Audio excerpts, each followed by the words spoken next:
Alors, comment allez-vous? J'espère que l'année commence bien pour tout le monde. On n'a pas encore fait, je réalise, de vidéos de motivation, de courage, d'acharnement, de détermination pour l'an 2019. Mais vous en faites pas, on le fera. Aujourd'hui, nous allons répondre à une question de Bernard de la Côte d'Ivoire, 38 ans d'âge, commerçant. Suivons.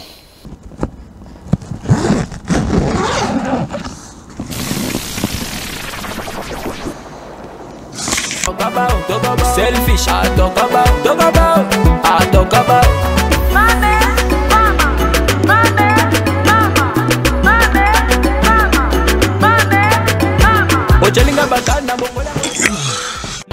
Bon, je lis.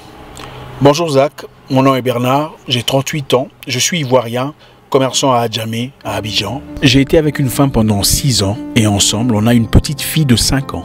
À l'époque, je n'assumais pas des grandes responsabilités, certes, mais je travaillais pour l'une de grandes boîtes de téléphonie en Côte d'Ivoire. Je faisais tout ce que je pouvais pour qu'elle soit à l'aise. Elle avait la paix, la sérénité et le peu de confort que je pouvais lui apporter. Tout a basculé un jour après qu'elle m'ait apporté les clés de la maison au bureau. À la sortie, elle avait rencontré mon supérieur et les deux avaient longuement discuté dans le couloir. Quelques temps plus tard, elle avait beaucoup changé. Elle se maquillait et prenait soin d'elle comme jamais auparavant. Elle et moi vivions ensemble, mais on ne se rencontrait jamais avant 23 h parce qu'elle revenait toujours en retard. Un de mes amis disait l'avoir vue à maintes reprises dans la voiture de leur patron libanais. Et un autre m'avoue l'avoir vue être touchée de manière inappropriée par mon supérieur dans les parkings d'une boîte de nuit huppée de Abidjan. Je ne te dis pas la peine, la douleur, les difficultés que j'ai eues à traverser, Zach. J'ai à 2 reprises été à l'hôpital pour être soigné d'une maladie sexuellement transmissible. Et à chaque fois, c'était une différente maladie.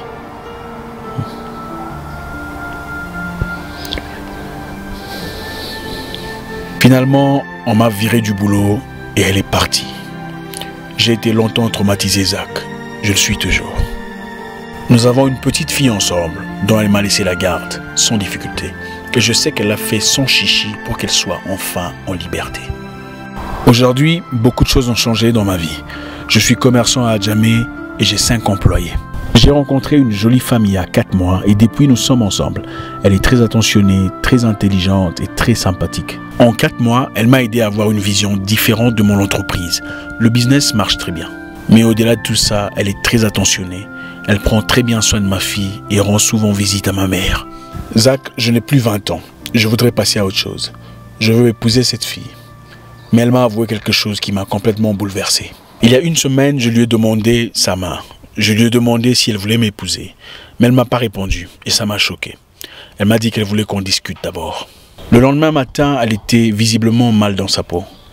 Elle m'approcha et dit « Bernard, je me suis prostitué pendant 1 an, pendant que je traversais des moments très difficiles dans ma vie. Après la mort de mon père, les choses allaient très mal dans notre famille.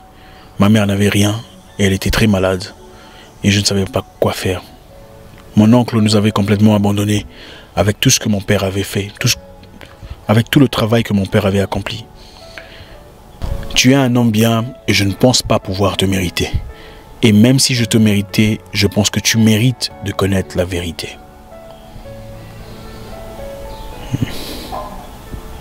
Je ne sais pas comment m'y prendre, Zach. J'ai prévu de faire la dot au début du mois de février. Devrais-je la quitter pour une fille moins problématique? Et même si je la gardais, que dirais-je si jamais un jour, elle et moi rencontrions des gens qui l'ont connue sexuellement dans ce monde de prostitution? Ne dit-on pas que la femme est la couronne sur la tête de son homme? Comment peux-je alors porter une couronne aussi souillée? Je ne sais pas comment m'y prendre. Aide-moi.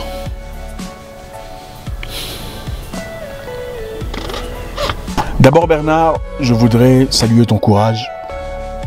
Ce n'est pas donné à tout le monde.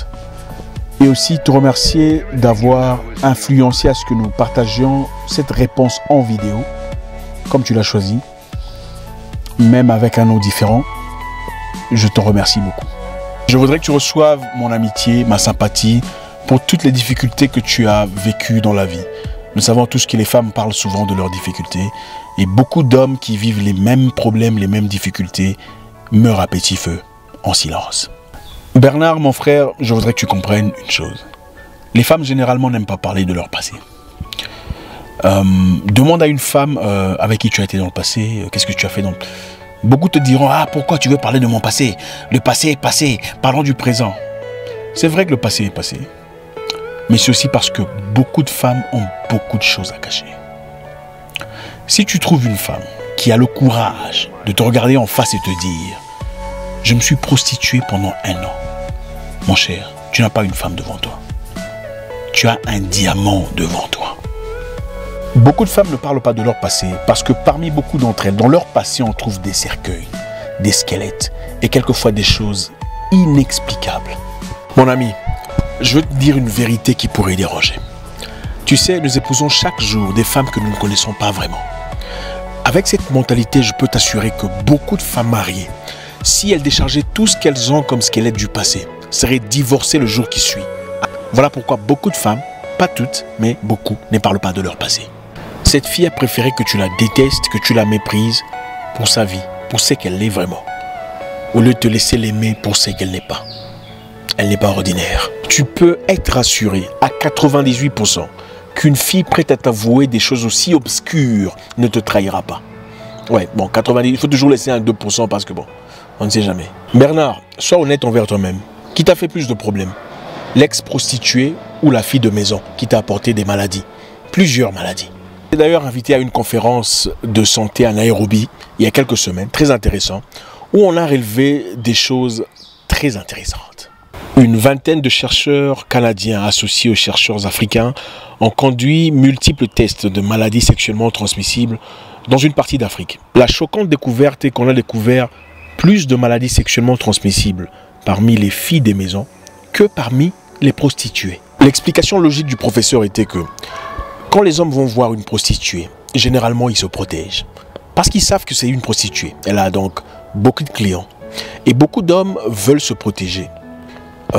Ne sachant pas qu'à la même occasion, ils protègent cette femme. Parce que beaucoup d'hommes malades ne savent même pas qu'ils le sont. Donc ils protègent aussi cette femme par la même occasion. Par contre, quand les hommes généralement vont voir une fille de maison, une fille de chaque jour, une fille normale, beaucoup ne se protègent pas. Et même ceux qui se protègent le font 1 fois, 2 fois, 3 fois. Et après ils se disent, ah, c'est bon, ils arrêtent. C'est ça la triste réalité. Il a aussi souligné que les hommes qui vont voir les prostituées sont généralement les mêmes hommes qui ont des petites copines à la maison, des fiancées et des épouses. Ce n'est pas pour te dire qu'il y a un groupe de personnes meilleures que les autres, c'est pour te faire voir qu'il y a les profondeurs de choses que nous ne voyons souvent pas. Personne n'est parfait. Tout le monde mérite une chance. Je connais aussi un homme qui a épousé une prostituée. L'homme était pasteur, il a décidé d'épouser une prostituée contre le choix de sa famille. Ils sont bien, ils sont là. Elle a arrêté la prostitution depuis très longtemps. Ils vivent heureux, ils ont des enfants, ils ont une vie, un foyer, une vie normale. J'en connais d'ailleurs 3 au moins. Donc c'est pour te dire que si on a vraiment besoin de changer, on peut le faire. Et personne n'est figé dans une position. On ne connaît pas l'humain, hein. Le cœur de l'homme est tortueux. Si j'étais pasteur, je te dirais d'aller demander au Saint-Esprit. Mais je ne suis pas pasteur. Malheureusement. Moi, à ta place, je lui accorderai une chance. Parce que je trouve que c'est une femme qui mérite beaucoup de choses. Au-delà de tout ce qu'on peut s'imaginer, tout ce qu'on peut dire. Qui n'a pas des choses à cacher? Qui pourrait jeter la première pierre pour détruire les autres sous prétexte qu'il est immaculé? C'est justement ça. Je pense qu'elle a fait preuve de grandeur et surtout d'intégrité. Et pour moi, c'est ça. Moi, c'est pas, moi, personnellement, ce qui m'impressionne, c'est pas une femme, comme on dit, une femme forte, une femme entrepreneur qui vient à peine de faire ses 50 000 euros. Non. C'est l'intégrité, les valeurs, le caractère. Et il faut beaucoup de caractère pour sortir comme ça.